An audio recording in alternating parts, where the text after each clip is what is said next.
Assalamualaikum warahmatullahi wabarakatuh. Alhamdulillah alladzi arsala ilayna afdhala rusuli wa anzala alayna afdhala kutubi wa syara'a lana a'dhama syara'i'i dinihi wa rahibana bi syafa'ati khairi khalqih. Ashhadu an la ilaha illallah wahdahu la syarika lah wa ashhadu anna sayyidana wa nabiyyana Muhammadan abduhu wa rasuluhu la nabiyya ba'dah. Allahumma salli wa sallim wa barik ala sayyidina Muhammadin wa ala alihi wa sahbihi ajma'in, amma ba'd. Sadatal ulama wa masyayikhanal kurama, sedaya para alim, para ulama, para ustadzah di lingkungan Masjid Nurul Islam Sidokerto ingkang kula takdimi, sedaya tokoh masyarakat, sepuh bini sepuh, Bapak Ketua Takmir dan pengurus ingkang kula hormati, lan sedaya sederek kula muslimin lan muslimat jamaah Masjid Nurul Islam ingkang dirahmati oleh Allah. Mugi sedaya ingkang rawuh niki kalian Gusti Allah dianugerahi panjang umur, sehat walafiat, dijaga keluarganya, dijaga putra putrinya, diparingi rezeki barokah, turah-turah sampai husnul khatimah. Amin ya rabbal alamin. Bapak Ibu, saderenge ngaos, monggo sareng-sareng niat iktikaf, dilanjutaken sholawat Ibrahimiyah, dilanjutaken salam kangge Kanjeng Nabi Muhammad ping 3, dilajengaken salam kangge kula panjenengan piyambak-piyambak. Bismillahirrahmanirrahim. Nawaitul i'tikaf fi hadzal masjid sunnatan lillahi ta'ala. Allahumma salli ala sayyidina Muhammad wa ala ali sayyidina Muhammad kama sallaita ala sayyidina Ibrahim wa ala ali sayyidina Ibrahim wa barik ala sayyidina Muhammad wa ala ali sayyidina Muhammad kama barakta ala sayyidina Ibrahim wa ala ali sayyidina Ibrahim fil alamin innaka hamidun majid. Assalamu alayka ayyuhan nabiy wa rahmatullahi wa barakatuh. Assalamu alayka ayyuhan nabiy wa rahmatullahi wa barakatuh. Assalamu alayka ayyuhan nabiy wa rahmatullahi wa barakatuh. Assalamu alayna wa ala ibadillahi sholihin. Bapak Ibu, sak mangke tahun baru Islam. Tahun pinten Bapak? 1448. Sak wonten sing apal urutan kalender Hijriyah mboten?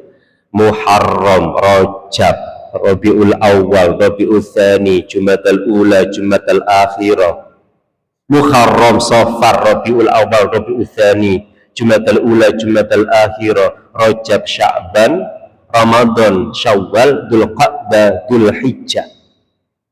Kula tanglet nggih, zamane Kanjeng Nabi niku sampun nggadhahi tahun napa dereng umat Islam? Dereng. Zamane Abu Bakar dados presiden, umat Islam nggadhahi tahun napa dereng? Dereng. Cobi kula jenengan pas belajar sejarah sirah nabawiyah, tanggal lahir Kanjeng Nabi pinten Pak? 12 Rabiul Awal tahun gajah. Lho napa kok tahun gajah? Karena memang Islam belum punya tahun, tapi sudah punya Muharram, Safar, Rabiul Awal, Rabiul Tsani sampai Dzulhijjah. Sampun gak ada wulan tapi dereng gak ada tahun. Ngantos Kanjeng Nabi kapundhut tahun 11 Hijriah. Munggah jadi presiden Pak Abu Bakar radhiyallahu anhu. 2 tahun punjul 5 bulan Pak Abu Bakar jadi presiden kapundhut, Islam masih belum punya tahun.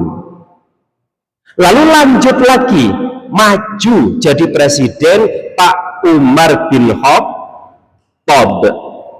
Nah, ketika zamannya Umar bin Khattab, wilayah Islam niku sampun luas, tambah ombo, tambah gede. Sudah sampai Asia, sudah sampai bibir Eropa, bahkan sudah masuk ke Afrika Utara. Sehingga apa?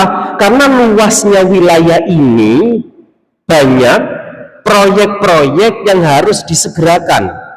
Para gubernur ditugaskan dang bangun gedung MPR di provinsi ini, dang bangun gedung DPR di provinsi itu.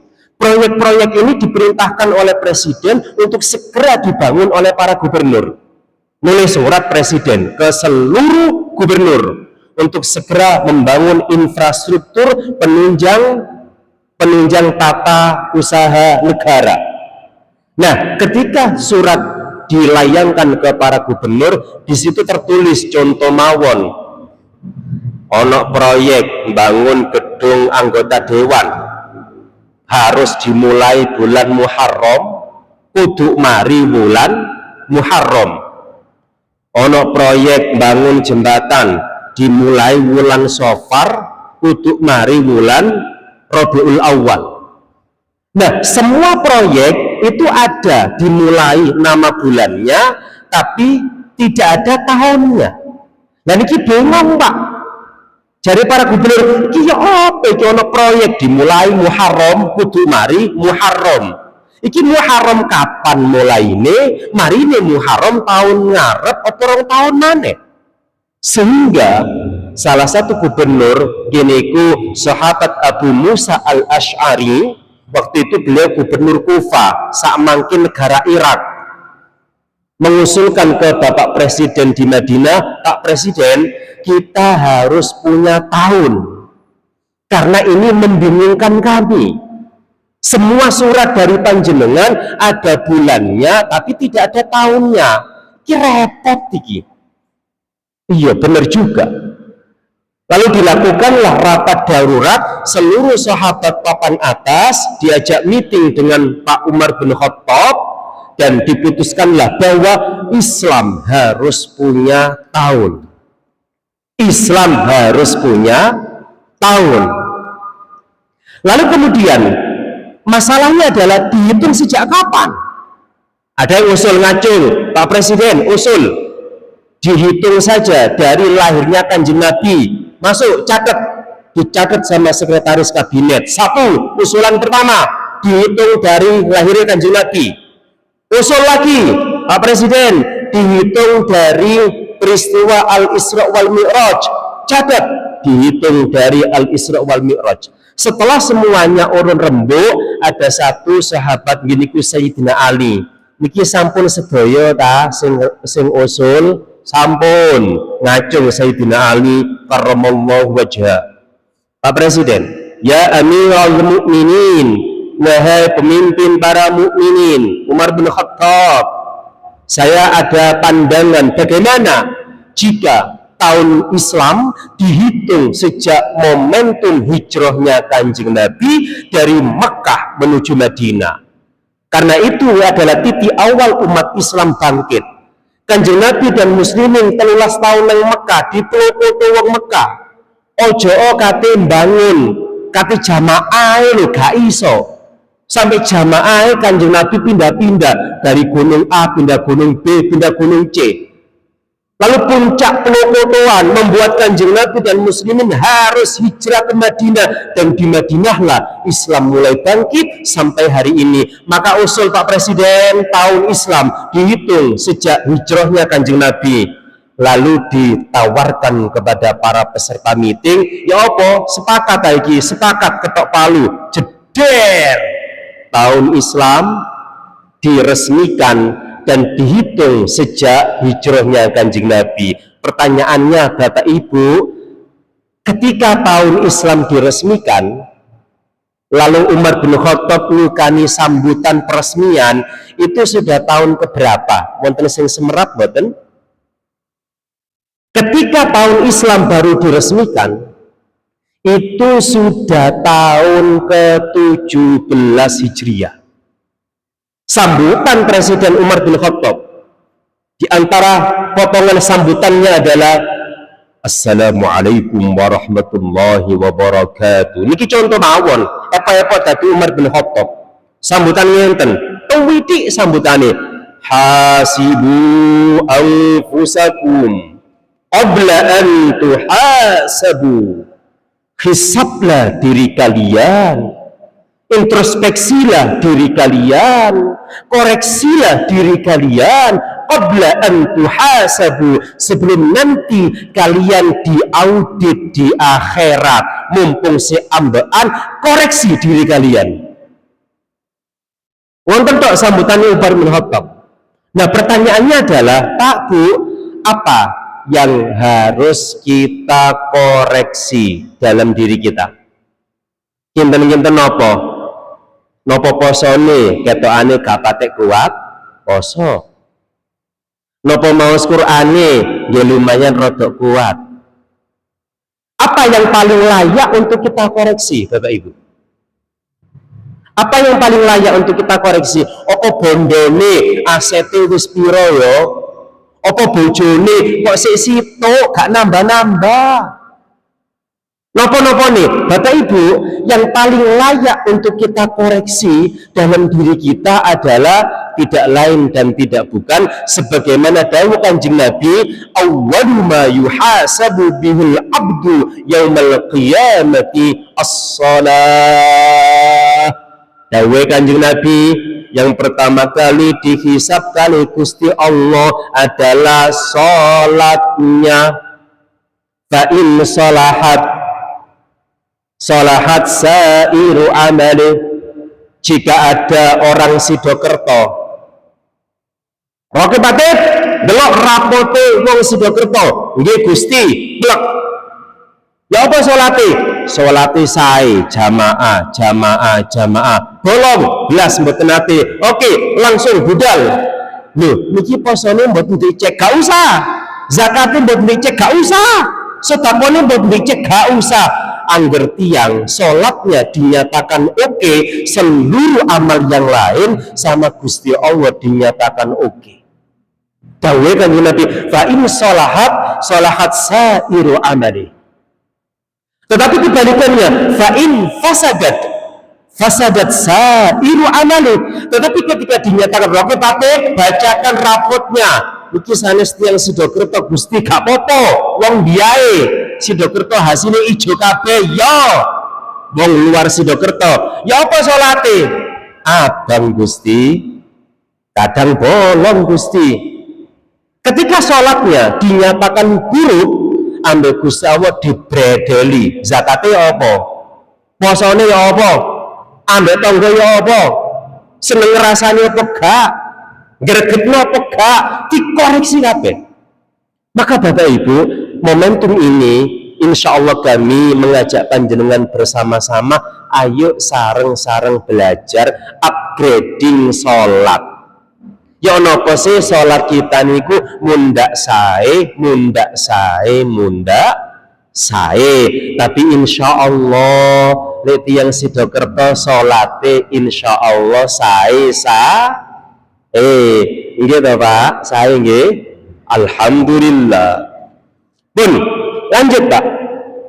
Nah, pertanyaan berikutnya, Ustadz, apa yang harus kita koreksi? Kita itu sudah puluhan tahun sembahyang kecili nang TPK diwurui, teng madrasah diwurui, sampai saat ini lo uapal, war, saking apale, set.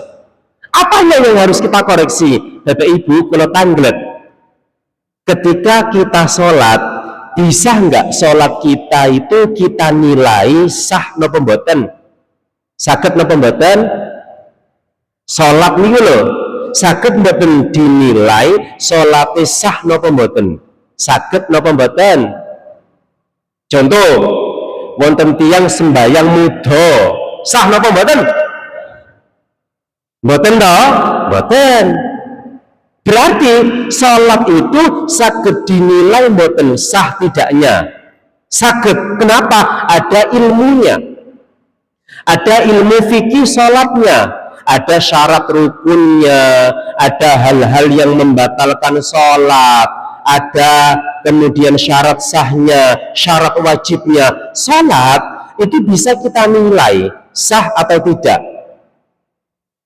Yang kedua, kalau sholat bisa dinilai sah atau tidak. Yang kedua, apakah sholat itu bisa kita ketahui diterami Gusti Allah napa mboten? Bisa diketahui atau tidak? Kula jenengan iki lho, Allahu Akbar, syarat rukun jangkep, yo gak ngentut, yo gak mangan, yo gak ngomong, yo gak udo, oh sawis, gak melakukan hal yang membatalkan sholat, sah, checklist sah. Kedua, apakah kita bisa tahu? Mari sembahyang, assalamualaikum warahmatullahi wabarakatuh, alhamdulillah sholatku diterima. Saged napa mboten? Oh Pak, saged mboten tiyang niku menilai sholatnya diterami Gusti Allah? Saged napa mboten? Mboten saged. Memangnya orang dalamnya Gusti Allah, cek gaya iso ngerti. Kalau sampai ada orang, oh sholatku ditompo preketek, tidak satupun manusia yang bisa tahu sholatnya diterima atau tidak. Kalau sekedar sah atau tidak, ada ilmu fikih sholatnya. Ini saya bawa kitabnya.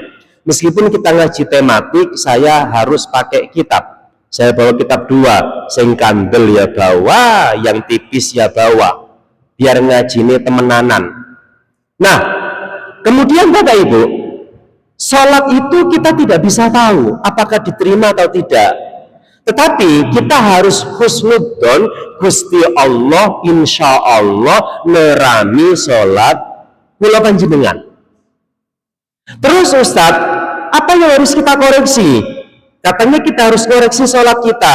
Kita tidak sedang koreksi fikih sholatnya. Kalau yakin seluruh tiang Islam tahu cara sholat yang baik dan benar. Tetapi tidak banyak dari kita yang betul-betul sholat temenanan. Ngapunten sangat. Yang rajin jamaah loh, itu kali Gusti Allah pernah dingek ngamek di Al-Quran. Ayatnya jenengan hafal, fawailul lil musallin, cilaka wong sing rajin jamaah. Wis rajin jamaah lho, itu diciloko-cilokono sama Gusti Allah. Yang bagaimana Gusti? Alladzina hum an salatihim sahun, yaitu orang-orang yang benar sholat tetapi Allahu Akbar. Ibu-ibu, ya Allah, iki manget jangan ya Allah, kompor wis dipateni apa gurung iki mau, nate napa mboten Bu?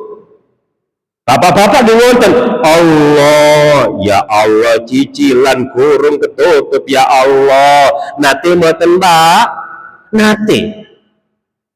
Semua manusia pasti merasakan itu. Karena memang itu yang dicor-corkan sama iblis itu. Nah, hari ini kita belajar cara memperbaiki fokus yang semacam itu. Ya apa carane Ustaz? Ngenten. Kita memang tidak bisa pernah tahu bahwa sholat kita diterami napa mboten. Tapi satu hal, Gusti Allah ngasih bocoran A1 dari langit di Al-Quran surah Al-Ankabut ayat 45. Silahkan ini ditatapaken teng awak piyambak kula jenengan. Jika ayat ini cocok dengan diri kita, insya Allah mudah-mudahan sholat kula jenengan diterami. Apa bunyi ayatnya? Jenengan pun hafal. Info bocoran tanda sholat diterima Allah adalah inna sholata tanha anil fakhsya'i wal munkar. Lu apal kabeh wis.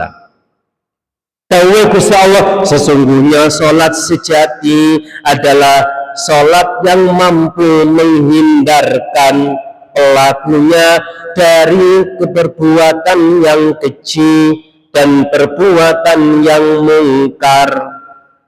Dengan kata lain, ngenten Pak, orang itu kalau sholatnya api harus berbanding lurus, akhlake juga sae. Lek wonten tiyang kok rajin jamaah teng Sidokerto tapi sik seneng misuhi tangga, niku berarti tanda sholatnya gak cocok ambek kelakuannya. Berarti ada apa? Harus dikoreksi cara dia sholat. Dawuh Gusti Allah, sholat sing temenan adalah yang mampu menghindarkan pelakunya dari perbuatan keji dan perbuatan mungkar. Atau dengan kata lain, kualitas sholat seseorang berbanding lurus dengan kualitas akhlaknya. Lek wonten tiyang ngaku sholate api, akhlaknya wajib api. Lek ngaku sholate api, tapi kok seneng ngemplok barangi tonggo, ya kondangan bungkus. Wonten apa mboten Bu teng Sidokerto? Kondangan bungkus wonten apa mboten Mbak? Pun diterusaken ya Bu ya. Umpami jenengan sing dados tuan rumah, dadak kondangan no, suguhane kok dibungkusi kabeh kinten-kinten nelongso napa mboten. Sami mawon kula jenengan budal kondangan. Enak-enak rek wis siap-siap seblep. Lek bapak-bapak jarang beto tas ya Pak ya. Biasanya sing tasnya ageng-ageng niku bapak-bapak napa ibu-ibu. Ibu-ibu jujur ternyata. Pun bangsul malih. Salat itu harus berbanding lurus dengan kualitas akhlak. Maka ini saya ilustrasikan sebentar. Nah ini tanda sholat diterima Gusti Allah. Tanda sholat diterima Gusti Allah. Lek sholatnya saya, akhlaki kudu saya. Niku harus begitu, rumusnya harus begitu. Betul wonten ceritane, tiyang kok ngaku sholatnya uwate tapi nguapleki, berarti sholatnya harus dikoreksi. Dawuhnya Allah, tiyang niku lek sholatnya saya, mesti akhlaki saya Pak. Bu, mesti wonten. Kenapa Kanjeng Nabi itu akhlaknya Masya Allah? Karena beliau sholatnya Masya Allah. Kenapa para wali atau Imam Syafi'i, Muhammad bin Idris Asy-Syafi'i, orangnya sae, sholatnya Masya Allah? Kenapa Kanjeng Syekh Abdul Qadir Al-Jilani tiangi sae, akhlaknya, sholatnya Masya Allah? Kenapa Imam Abu Hamid Muhammad bin Muhammad Al-Ghazali tiangi kok sae, sholatnya Masya Allah? Loh, kenapa kok tiang Sidokerto akhlaknya sae? Karena sholatnya desa. Sae napa mboten Sidokerto? Sae. Bun, niki rumus Bun. Kalau ada tiang kok sholatnya ketok sae, tapi kok akhlakin jebles, niku berarti kenging dawuh fawailul lil musallin. Cilaka wong sing rajin salat. Masuk kelebet dawuh niku. Nah, terus Ustadz ya apa carane? Nah, kembali ke slide sebelumnya. Ngenten. Kula kali panjenengan ngenten nggih. Kalau kali panjenengan secara penciptaan itu kan terdiri dari jasmani dan ruhani. Kita selama ini Bapak Ibu sholatnya itu sholat nek niki tok. Selama ini gini, sholat kita niku ngaku gak ngaku, sholat kita niku hanya nek ini tok. Apa itu? Apal rokaate, apal bacaane, apal gerakane, apal syarat rukune, sampai apal sing diwaca imam mari ngene opo, saking rajine jamaah. Itu sholat secara jasmani.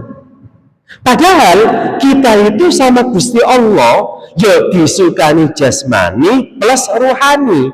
Selama ini kenapa sih sholat kita itu tidak menjadikan kita tambah sae akhlaknya? Barangkali kita sholatnya mek niki tok. Pokoknya wudu jangkep, wudu bener, pokoknya kelambi suci, tempat suci, awak suci, pokoknya wis jangkep. Niku sholat jasmani. Nah, supaya sholat kita itu keren di mata Allah, kita harus juga mampu melakukan sholat secara ruhani.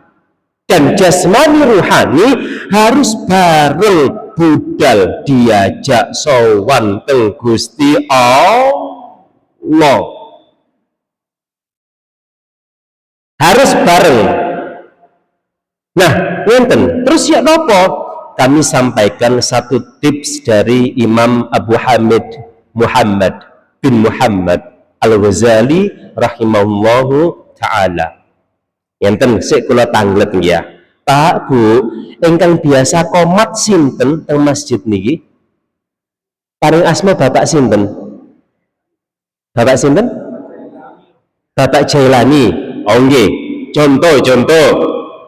Bapak Ibu panjenengan mireng adzan lalu berangkat menuju masjid, alon-alon berangkat ke masjid, lalu tiba-tiba Pak Jailani komat, Allahu Akbar, asyhadu an la ilaha illallah. Kula tanglet niku yang sedang di jalan kinten-kinten kesusu napa mboten? Kesusu. Yang sedang jalan belayu, yang sedang naik motor digas motornya, yang sedang naik mobil ya digas mobile, senang jero jeding ya cepet-cepet cawike. Angger terdengar suara iqamah. Kula tanglet malih, ketika kita OTW menuju salat, lalu kita buru-buru menuju salat, kira-kira niku sae napa mboten kira-kira? Sae napa mboten? Baik. Tapi teng Sidokerto nek komat kinten-kinten kesusu napa mboten? Sing tasik OTW menuju masjid niku lho. Kesusu pun. Otomatis kula bareng kadang-kadang. Wis komat rek, cuman bangsul malih, kula cerita. Sahabat rumiyin niku nggih ngonten Pak Bu. Sahabat niku kan daleme ada yang dekat Masjid Nabawi. Ada yang radius 1 kilo, radius 2 kilo, 3 kilo, ada yang radius 5 kilo.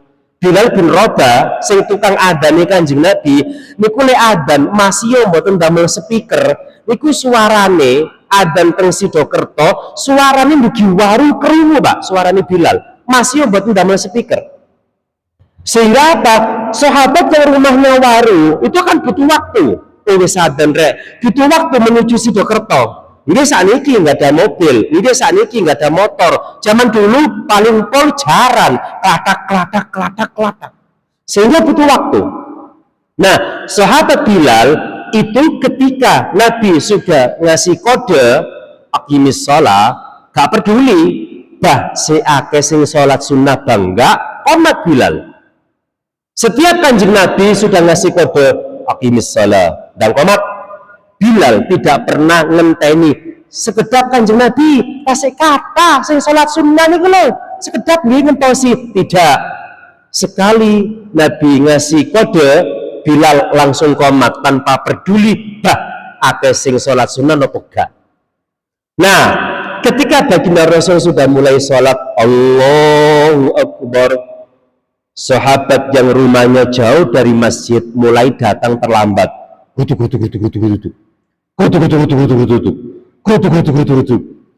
Nabi mendengar suara tiang kesusu.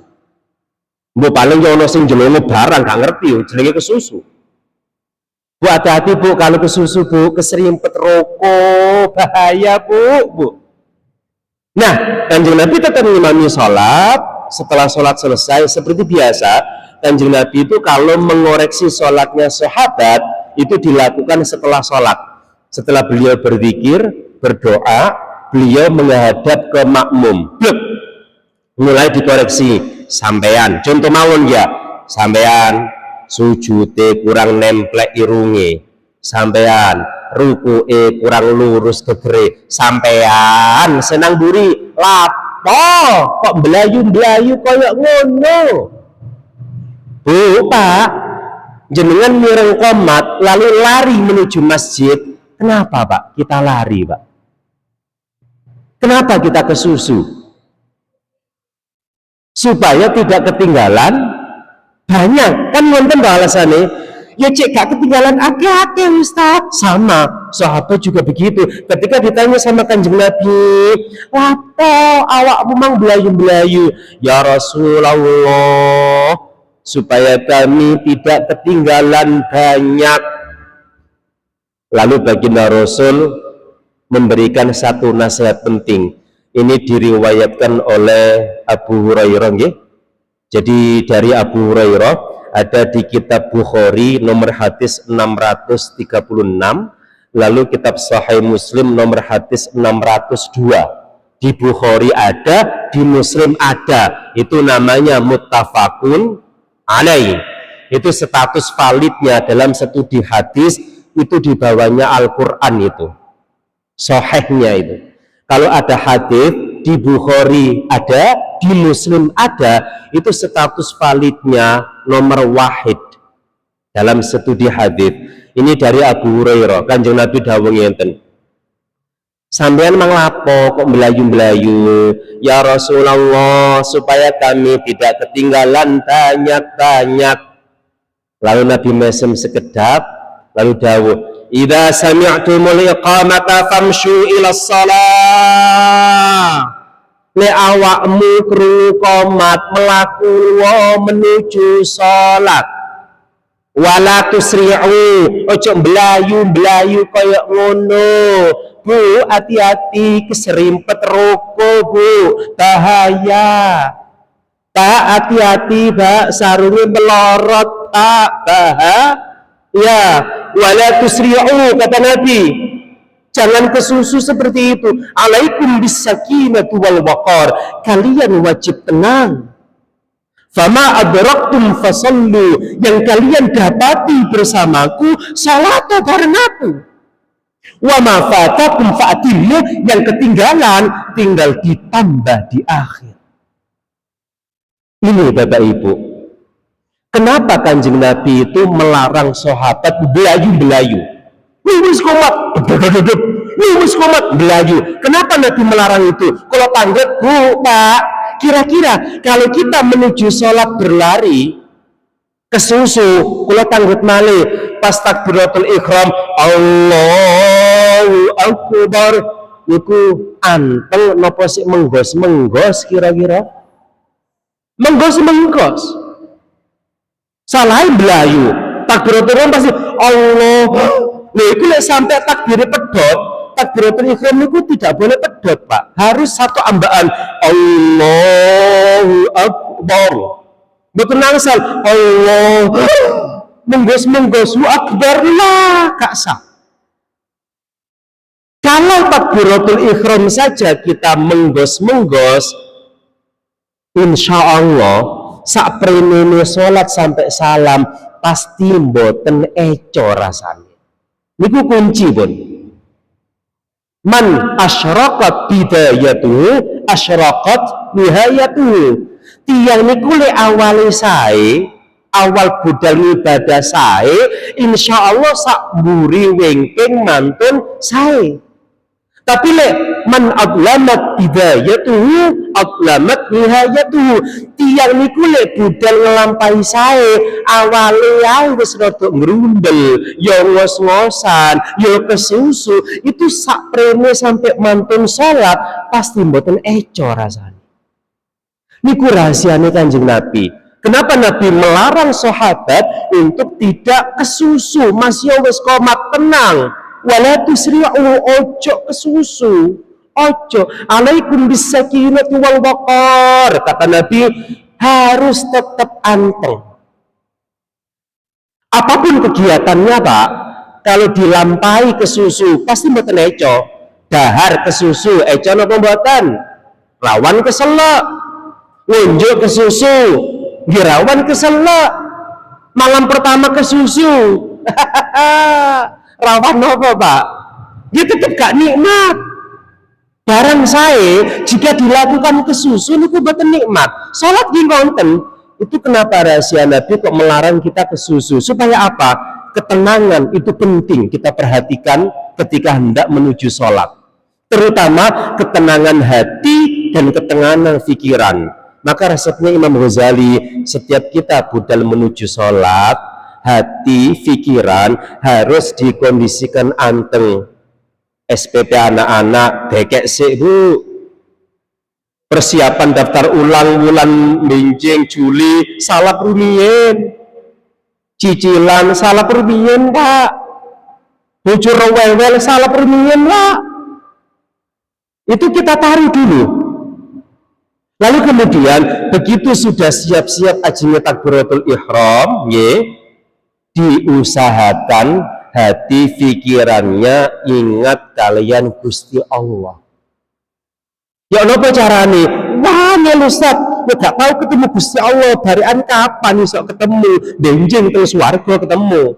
Terus ya napa carane? Imam Abu Hamid Muhammad bin Muhammad Al-Ghazali ngasih tips kalau sulit mengingat Allah ketika hendak sholat, bayangkan saja tempat sujud kita seolah-olah ada tulisannya Allah.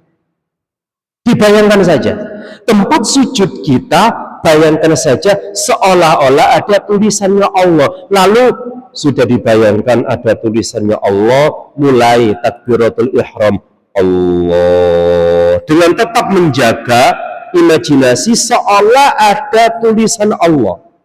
Kalau belum bisa dibantu dengan demikian. Tetapi kalau jenengan tanpa membayangkan sudah bisa ingat Allah, tidak perlu membayangkan, langsung Allahu Akbar. Ustadz yang bener itu dewukur sakmene, opo sakmene, opo endek. Kadang-kadang ada Ustadz Kiai dukur takbirnya Allah sampai jempole hampir nemplek daun telinga. Kadang ada yang pendek Allah. Nah itu mana yang betul? Semuanya betul, semuanya benar. Bapak Ibu, cara mengangkat tangan saat takbiratul ihram adalah setinggi-tingginya ibu jari jempol sejajar dengan daun telinga, setinggi-tingginya atau hampir nyentuh. Serendah-rendahnya sakmenten, sekiranya ujung tangan ini lurus sekali pundak. Cara mengangkat tangan itu semuanya betul. Pakai yang tinggi Allah, ini maksimal tertinggi jempol kira-kira sejajar atau hampir menyentuh daun telinga. Serendah-rendahnya sakmenten ujung tangan lurus sekali pundak. Ini paling rendah. Allahu Akbar angsal, Allahu Akbar angsal, sing mboten angsal Allahu Akbar. Cek dikira mantep. Utawa nienten Allahu Akbar. Salat Id kan takbir kata Pak. Takbir pertama diukur Allahu Akbar. Bareng takbir nopo kedua sampai seterusnya Allahu Akbar. Allah. Wonten ngenten iki teng Sidokerto. Boten wonten insyaallah. Wong Sidokerto niku saleh salihah. Amin. Bun, setelah membayangkan kita mulai on takbir Allahu Akbar. Lalu dawuhnya Imam Ghazali, nek panjenengan saged paham bahasa Arab, loh sudah adzan isya niki. Alhamdulillah. Berarti bersambung Bapak Ibu, ngaos saya Bapak Ibu. Nggih. Pripun Bapak Aris? Langsung kita stop adzan atau pripun? Niki kan masuk waktu isya nggih. Nggih kita tutup mawon nggih. Nggih. Dados ngoten. Kata Imam Ghazali, ketika panjenengan saged paham bahasa Arab, maka silakan dibayangkan setiap bacaan sholat kabira walhamdulillahi katsira, dibayangkan, diangen-angen maknanipun. Niku mesti ambiar, mesti ambiar. Ustadz, kita kan belum bisa bahasa Arab.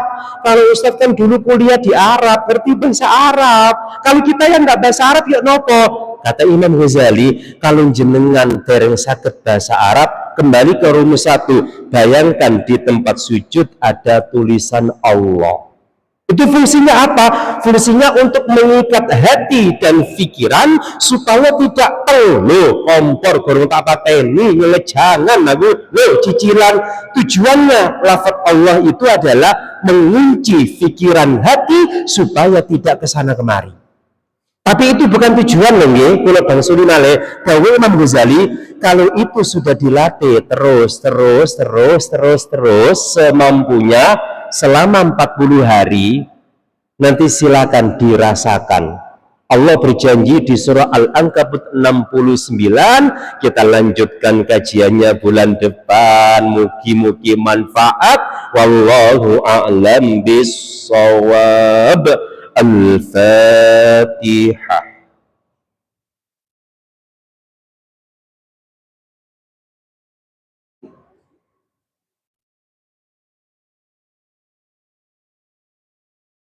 Bismillahirrahmanirrahim. Alhamdulillahi rabbil alamin. Allahumma salli ala sayyidina Muhammadin wa ala alihi wa sahbihi ajma'in. Allahumma anfa'na bima 'allamtana wa 'allimna ma yanfa'una wa zidna ilma.